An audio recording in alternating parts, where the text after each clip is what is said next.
Hey guys, Portamaster Boy here, and I just realized that I'm making a serious video about the Jonesy default skin from Fortnite Battle Royale being in Super Smash Bros. Ultimate as DLC.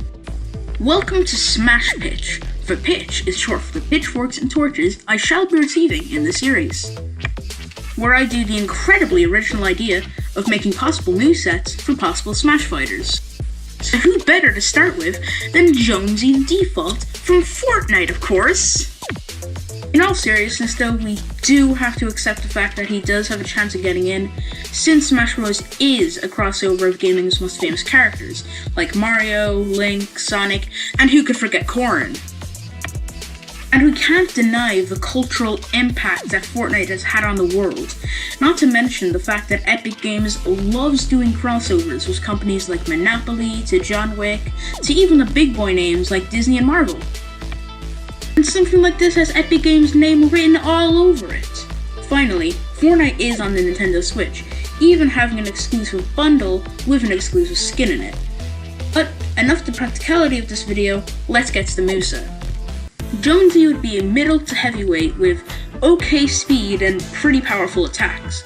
He could also crawl, which would just be the walk he does while he's crouching. The neutral special is a bit complicated, so stay with me here, but it would bring up a display of the inventory with 5 different items you could choose from, including a golden scar, a blue tactical shotgun, a purple RPG, an impulse grenade, and a mini shield. These could each be picked to affect the neutral special. The gold scar would have lots of ammo. Yes, there's a limit on how much you can use these, with great distance, but doesn't do much damage or knockback. The blue tack is the opposite, with great damage and knockback, but poor ammo and distance. The purple RPG would only have 1 bullet, with amazing distance traveling across the whole stage, with the power and knockback of a fully charged smash attack. Be careful though, as you can damage yourself if you're too close to the rocket when it explodes. The impulse grenade is completely unique however. It's thrown at an arc like Simon's axe, and does no damage, but it does incredible knockback. Be careful though, as you can launch yourself as well. This can be used for recovery or kills. The final item is a mini shield, which has you stop for 2 seconds to recover 20% or HP. These would each have their own cooldown rates, from shortest to longest. It's the impulse grenade, to the tactical shotgun, the scar, then the mini, and finally, the most powerful, the RPG. Jesus, that took a bit. Let's move on, shall we? The recovery is obvious. He places a launch pad down and launches himself up, and he glides down after. So, basically just Mr. Game & Watch's recovery. The side B is pretty simple too. He simply dashes forward with the shopping cart. He scoops up 2 enemies at a time in the cart and launches them out at the end. The down B lets him place down a trap on any flat surface in the stage. Hold it down to select where to place it in places like the end of a tunnel where there's multiple surfaces to place it on.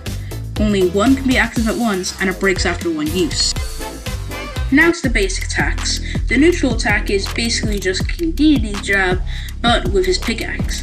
The up tilt is a stab upwards, the side tilt is the animation of swinging the pickaxe, just with a little more end lag, the down tilt is a little stab downwards, and the dash attack is a sort of baseball bat swing that would launch upwards. Now for the smash attacks, the pickaxe just wouldn't do. We need a weapon so powerful, it needs to be removed after only a few days of being in the game. The Infinity Blade. The up smash would be an overhead swing, the side smash is a swing forward, and the down smash would be a 360-degree slash downwards. As for the aerials, I decided to incorporate the various consumables he uses in the games. The neutral air has him put on a bush that damages everyone around him. The bush would stay on until he either gets damaged once, or use the neutral air again. The up air would have him throw up a grenade which would explode mid-air. The forward air and back air are similar to the villagers, but also similar to Mega Man's Crash Bomb, where it sticks to enemies. You can't catch it yourself, potato style, but it will damage you if you're too close to the explosion. The down air would basically be Pac-Man's down B in the air, but with a boombox and not staying on the ground or firing out water. The grab would be a simple one-handed grab. The pommel would see him shoot a tactical SMG, as it's the only gun in the game you can use one-handed. And the throws would have Jonesy build a bouncer that could launch upwards, forwards, backwards, and downwards. And now for the final smash. I decided to incorporate the biggest thing people look forward to in the game, the live events. Jonesy would swing forward with the Infinity Blade, taking anyone hit by it to the in-between dimension, where the rocket launches and with the opponents caught on it, the giant Northern Lights Ice King gets his giant Northern Lights Infinity Blade and lets a massive swing forward, sending the opponents flying away. Now that we've got the unimportant parts out of the way, let's get to the real good stuff, aka the miscellaneous. Firstly, the taunts. This is pretty easy, just make us 3 different emotes from the game. For the up taunt, I chose the default dance. The side taunt is the floss, and the down taunt would be the best mates dance. I thought that these are the most iconic emotes in the game, and the floss and best mates could have a special property, where they last forever until you stop them. The alts are also pretty obvious, just make them the various default skins. Not only are there 8 of them already, but there's 4 male and 4 female. Apparent skins like Robin and Inkling follow. For the male skins, we have Jonesy, of course, but we also have Hawk, Renegade, and Spitfire. For female, we've got Ramirez, Banshee, Wildcat, and Hunter. And yes, I did have to look up all the names. Thank me in advance. For the victory music, it's, well, the Victory Royale music. What do you want from me? These are easy. And finally, the victory poses. The first would simply have him T-pose as the camera zooms in on him. The second would have him building a giant build battle, and then have him jump down, striking down in the same fashion as the ground pound emote. And I really don't want to say it, but he would do take the L. I'm sorry.